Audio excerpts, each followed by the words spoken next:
কাকার জন্য একটু নাস্তা পানি আর ওই চেয়ার নিয়ে আসো যাও। না না না, আমি রোজা আসছি, নাস্তা পানি লাগবে না, তুমি শুধু চেয়ারটা নিয়ে আসো। ভাইজান, আপনার সাথে আমার কিছু কথা আছে ইম্পর্টেন্ট। আচ্ছা সব কথা শোনা যাবে, আগে চেয়ারে বসো। কাকা এই যে চেয়ার, বসেন। আচ্ছা ঠিক আছে। ভাইজান বলতেছিলাম, ভাইপোর তো বয়স হচ্ছে, ভালো একটা পাত্রের খবর নিয়ে আসছি, এখন আপনি কি বলেন? কাকা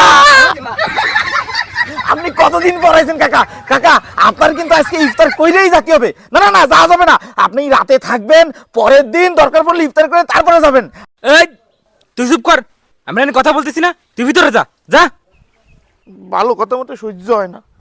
ভাইজান, ভাইপো বিয়ের কথা শুনে কত খুশি হয়েছে দেখছেন। আমি বলি কি, ওরে এবার একটা বিয়ে করাই দেন আপনি।